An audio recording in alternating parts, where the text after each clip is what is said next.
Hola, saludos. Bueno, estamos ahora practicando el plural de los sustantivos, the plural of nouns. ¿Cómo vamos a hacer?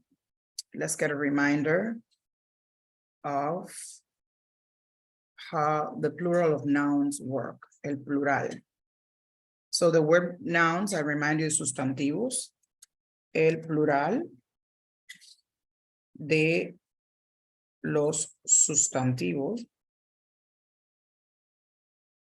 en español.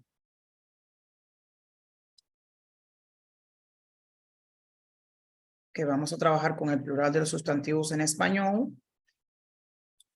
¿Qué más podemos ver aquí? What else do we see here? Plural de los sustantivos en español. Vamos a ver también los artículos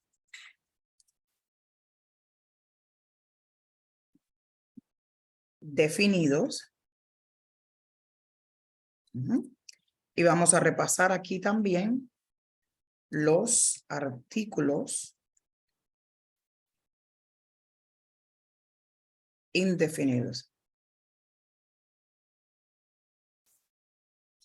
Estas son las tres cosas que vamos a ver. These are the three things we're going to review. El plural de los sustantivos en español, los artículos definidos, los artículos indefinidos. Vamos a buscar un espacio aquí y otro espacio aquí. Ok, aquí tenemos un ejercicio y antes de comenzar con el ejercicio, okay, before we start with this, vamos a mirar el plural, cómo funciona. How does the plural work? Bueno, si tenemos una palabra, a word, ending en vocal, ending in a vowel, adicionamos S. Pero si tenemos una palabra, vamos a poner aquí, so you understand that's the ending. Si tenemos una palabra que termina ending en consonante, se le adiciona ES. Ahora, there are some exceptions of the rule. And you will see words, for example, ending in Z. Si una palabra termina en Z, ¿ok? Lo que sucede es que se cambia la Z por la C. We switch the Z for a C. And then we add the ES. And then we will talk about how the accent, if the word has an accent, how it works. Okay. Este es el principio general. That's the general principle for the plural of nouns in Spanish. El plural de los sustantivos en español. Ahora, tenemos los artículos definidos. Siempre debemos recordar que tenemos en español, every noun falls either into a feminine or a masculine category. Femenino o masculino. Feminine or masculine category. Entonces, atendiendo a esto, tenemos sustantivos femenino y sustantivos masculinos. So, nouns will have gender and number. Okay. Entonces, ahora decimos, okay, what number is my noun? Okay, aquí vamos a poner el singular. Y aquí ponemos el plural. Singular y plural. Ya estamos listos. We are ready now. Si mi sustantivo, if my noun is feminine and singular, voy a utilizar la. Doesn't have to be capitalized, la. Y para el plural utilizo las. Igual sería para el masculino, utilizo el.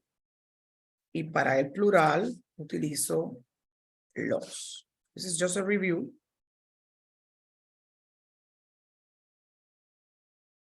Okay. Ahora, vamos a hacer lo mismo para los artículos indefinidos. Okay. By the way, en inglés, ambos serían the.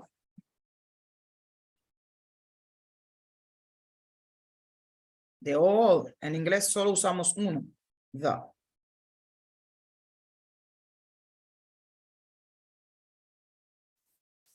Okay. Para el inglés sería todo the. Igual ocurre con el femenino, que whether it is la o las, en inglés decimos the. O sea, no cambia, it doesn't change. ¿Ya lo ven?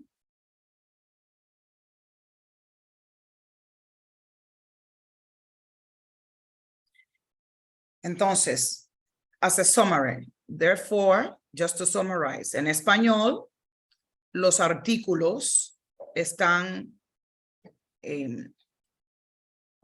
caracterizados, catalogados, identificados por género y número, en género femenino o masculino y el número singular o plural. Okay.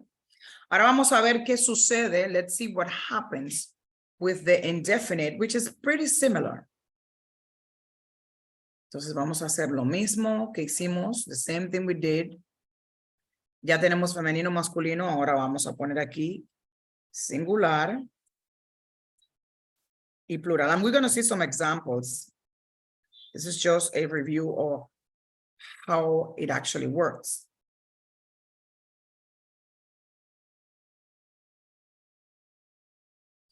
Bueno, entonces, para el femenino tenemos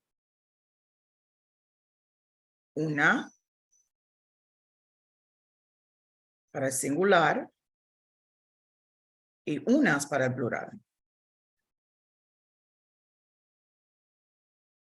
Y en el masculino, entonces tenemos un, always before a noun you use un, and unos.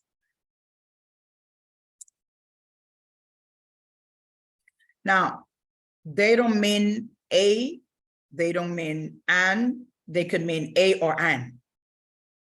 Now, the difference between English and Spanish is that, as I mentioned in the previous class, a and an depend on whether the noun begins with a consonant or vowel, an elephant, an apple, a book.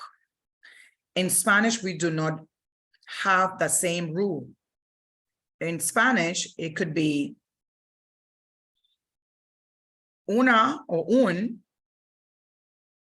for the same word that you would have used in English, because it depends on the gender that categorizes this article. For example, an apple would be una manzana, a book would be un libro, and they are right here. So therefore, we can say that this is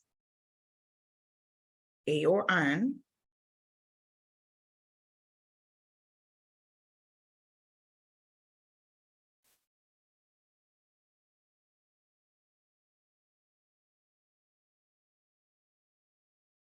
and we do the same thing here, a or an.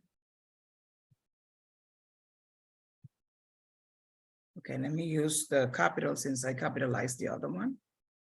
just so we don't get confused.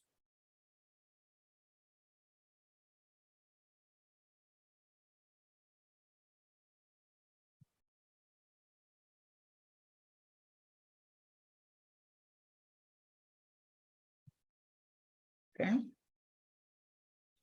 Y así tenemos, that's the way we have both. And we understand that it could be both.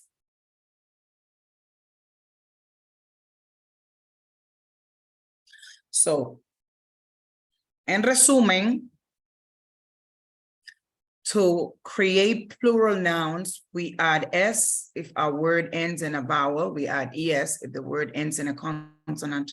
If the word ends in a Z, we replace the Z with a C, then we add the ES.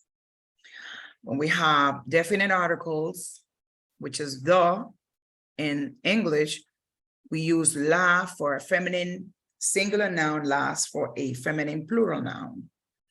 And for the masculine nouns, we will then choose to use L for singular, los for plural, both meaning the in English.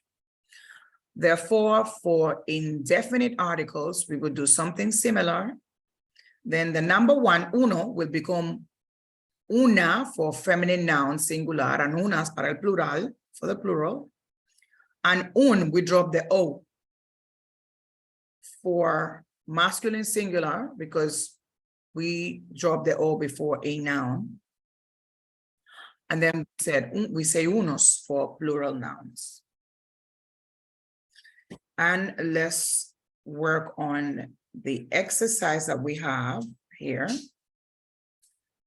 on the screen. Right after the examples I'm going to give you. Let's see some examples.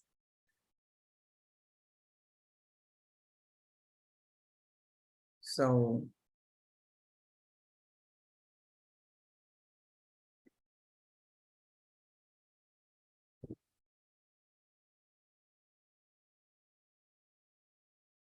para el plural aquí, vocal.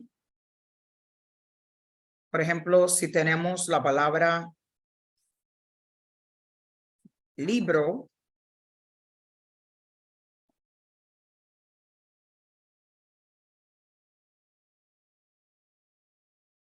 libro,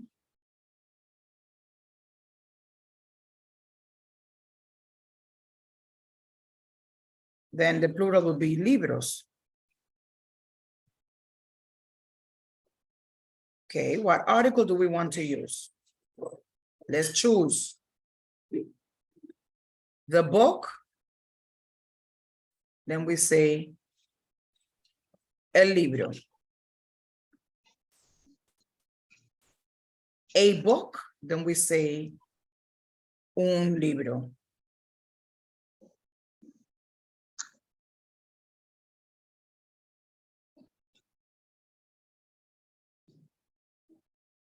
We could do the same thing here for the plural.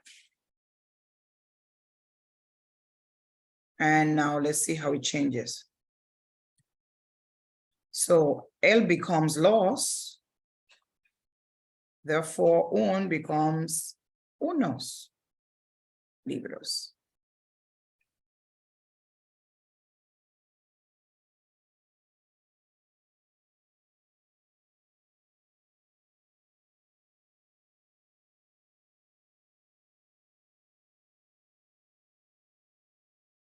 Okay.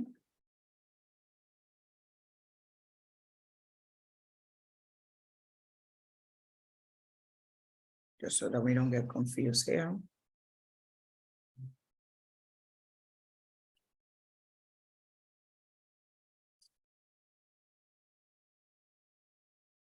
Vamos a ver cómo se vería para el femenino.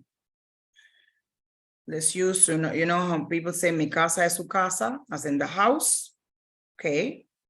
We could just do it straight up. We can say,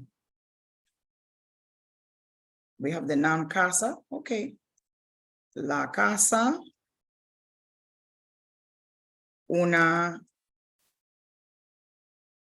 casa. Then, therefore, we say las casas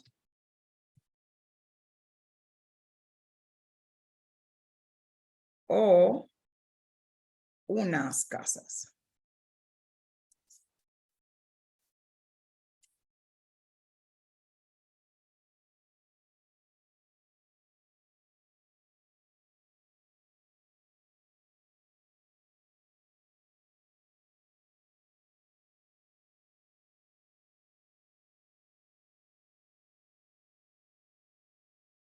Now we're ready to start doing this exercise.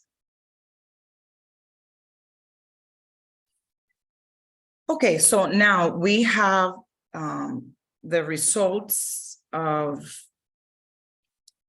the answers to the exercise. Now let's see why we added accents, took away accents, changed consonants, and all of that. So as we said before, when a word ends in Z, you replace the Z with a C before you are able to add ES. We call it ES en español, and that, therefore, this is the rule that applies to lápices. Let's see what else we are seeing here. We have to add, when we add ES to form a plural, in most nouns ending with a consonant, we will need to add an accent on the same syllable that already carried the stress of the word. In other words, you have examine, you are adding ES, which will carry the same sound of examen, N. So that now you have examines. How do you know how to stress your word? Well, on the same syllable that you already stressed the word in speaking, then now you will add an accent mark to indicate that you will retain the stress of the word on that same syllable, even though you added a syllable. So, in other words, you add ES to form the plural of most nouns ending in consonant. But then when you add a whole syllable to a word that already had more than one syllable and you want to retain the accent pronunciation, you will then add an accent mark. So you drop the accent when adding plural ES to nouns ending in an accented vowel. For example, here, construcción. Right?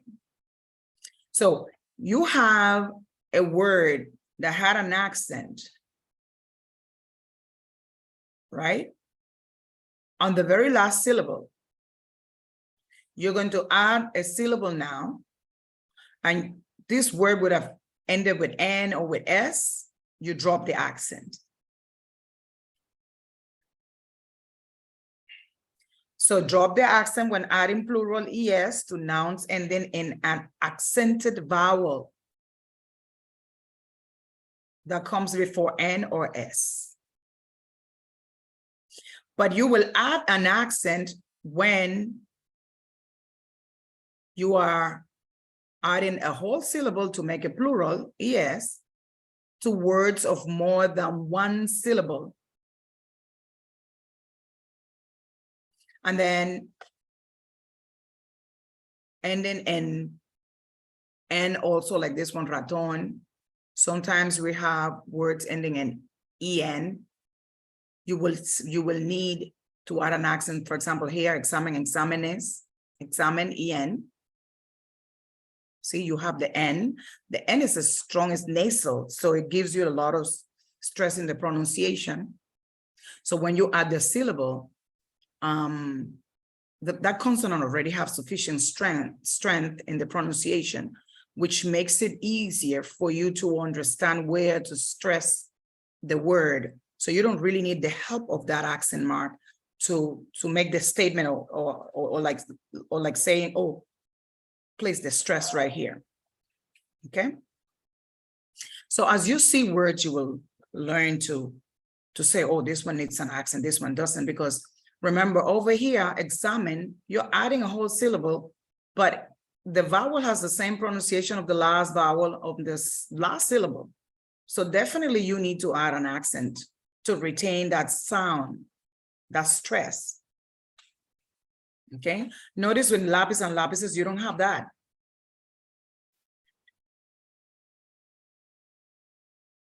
You don't have that because you want to make sure that you say lapises and don't carry the stress to any other vowel.